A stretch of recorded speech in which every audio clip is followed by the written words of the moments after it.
Bonjour y'all, my name is Brita and today on Witches Unite I am giving an in-depth look at how to defeat the ancient Norwegian Ridgeback, also known as Norberta. The graphics for this video are provided by Plotter 101 and he has also worked with Wizards Unite Hub to share this information. So if you want a really detailed written look at everything I'm covering in this video, check out my writer's article on Wizards Unite Hub. I will be going over things fairly quickly in this video, but of course you can always pause to look at things, you can listen again, or of course you can go to the article on Wizards Unite Hub. Plotter 101 and his Discord compiled information, data, and simulations to put together the resources that you will need to defeat the ancient Norwegian Ridgeback. By resources, I mean time, spell energy, and potions. So this is a quick overview of approximately how many you will need. These numbers are assuming that your profession is maxed out and you have 10 out of the 15 nodes for advanced adversarial combat. If you're like me and you don't have all of those nodes unlocked, you will need more resources. Again, a combination of time, spell energy, and potions. So if you are an Auror, you will need approximately 4 spell energy to defeat the first card, 8 spell energy and maybe a healing potion to defeat the second card, 4 spell energy plus a mix of potions to defeat the dragon. If you're a Magizoologist, you will need about 5 spell energy for the first card, 7 spell energy for the second card, 6 to 9 spell energy, and a combination of potions for the dragon. And if you're a professor, you will need about 3 spell energy for the first card, 13 spell energy for the second card, 8 to 12 spell energy, and a combination of potions for the dragon. And of course, you can also see on my screen the combination of artifact fragments that you might be able to get. One thing to keep in mind is that there is a fragment that can only be dropped from one guard or the final adversary. And then there are some fragments that you could possibly get from all of them. So if you're hunting like a certain fragment, like you're on bronze or silver and you need one of those fragments, then you might want to keep that in mind. Quickly looking at the second guard, this is the Three-Headed Dog. If you're an Auror, then you have a pretty good chance of defeating the dog with no potions, but you have a much better chance if you use a wit sharpening potion or an Assimilo potion. And it will take you like 80 seconds if you use no potions, but 30 to 45 seconds if you use potions. For a professor, you have an excellent chance of defeating the dog with no potions, but it'll take you 2 minutes. So if you want to speed things up, you can use a wit sharpening or a regular Assimilo potion to get it down to 1.5 minutes, or if you want to use a stronger Assimilo potion, it'll get you down to a little less than a minute. And then as a Magizoologist, you have a 100% chance of defeating the Three-Headed Dog with no potions, but that'll take you a little over a minute. If you use a wit sharpening or a regular Assimilo potion, they'll take you about 30 seconds. If you use a strong potion, it'll take about 30 seconds. If you are a Magizoologist, then the best option for defeating the ancient Norwegian Ridgeback while also conserving resources is to use 1 wit sharpening potion and 1 strong Assimilo potion. You have a 96.7% chance of success. You might need to use 1 healing potion depending on RNG, and it will take you 6 to 10 spell energy to defeat the dragon. Overall, this will take you about 94 seconds to complete. Now, if you want to do it more quickly, you can use a single potent Assimilo potion that brings the time down to about 62 seconds and the spell energy usage down to 5 to 8 spell energy. So if you are a professor, the best combination of resources is a wit sharpening potion and a potent stimulo potion. You have a 91.7% chance of success if you do that. You need to use 1 healing potion in order to succeed. You'll use 5 to 9 spell energy, and it'll take you a little over 60 seconds, so a little bit longer than a minute. You definitely always want to have healing potions on hand because you never know if the adversary is going to hit you multiple times. That's true for any profession. Okay, and then if you are an Auror, the best combination of resources to win and to conserve resources is a wit sharpening potion and the strongest stimulo potion. They give you a 95.7% chance of success. You might need to use 1 healing potion. You will use 4 to 8 spell energy, and it will take you only about 46 seconds, which is pretty good.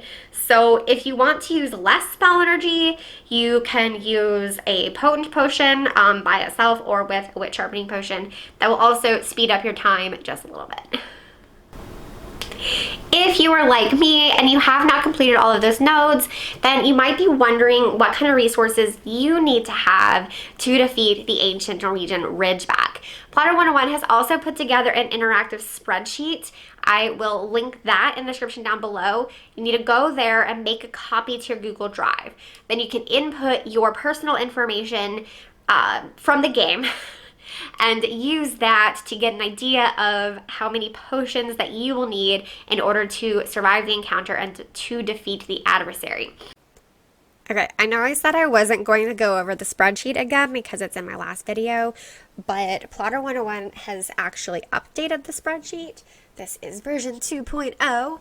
You can find the link to this in the description down below. So, of course, the first thing you need to do is open it up in your Google Drive and make a copy. Mine is very creatively named Copy of Adversary's Help Sheet 2.0. And then what we're going to do is go over to the summary. Now, I was doing this off screen, but I will show you what I did very, very quickly.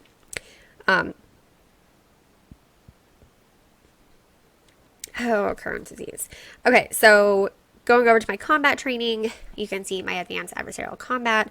I am, of course, a professor, and I have 4 dodge and 4 precision. So I updated those there. Then back to my SOS training and my magic and vitae, and we're going to update the value of my potions. If my phone will scroll, there we go. All right, so my stimulo potion has a 25% boost and it has 1 extra charge. Strongest stimulo potion has a 25% boost and 1 extra charge. Potent stimulo potion has 25% boost but no extra charge, so just has the base 5. And then my health potion has the 30% boost. And then my wit sharpening potion has the 30% boost, but no extra charge. So, of course, I chose 3 for that.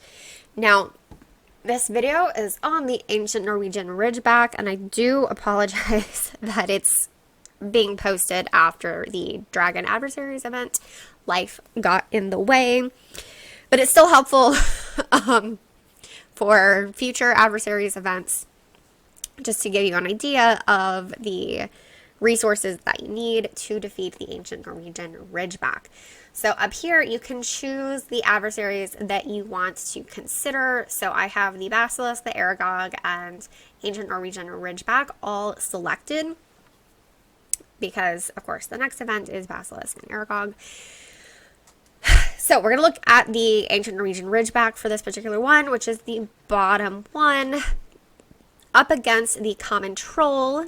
You can see this is green, but it's only 4. So I am probably going to be okay against the troll not using a potion, but I will want to have a healing potion on hand just in case I get bad RNG. Because if the number is close to 0, then RNG really does play a difference.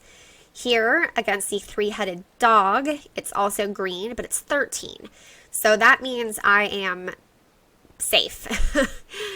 Defeating the 3-headed dog without needing to use any potions. But then the ancient Norwegian Ridgeback himself or herself, it's Norberta. This is red. And red indicates that you absolutely must use potions in order to defeat the adversary. It's also a negative 14, which is a fairly high number. For comparison, you can see that against Slytherin's Basilisk, I would need to use potions because it's red, and Aragog, it's also red, but it's only negative 4 and negative 5. So negative 14 is a lot. Now, when I am doing any of the dragons, I start with 1 potent stimula potion. So I'm going to put that in here. I'm going to select this, and I'm using 1 to see what a difference is. So using just 1 potent stimula potion, 12.5 is a smaller number than 14. You can see it keeps a total calculation over here. So I need more potions. Now, I usually also use a wit sharpening potion. Actually, I usually use 2 wit sharpening potions. So now the total number is 17.3 as opposed to 14. So this is a higher number. So I might be okay just using these potions.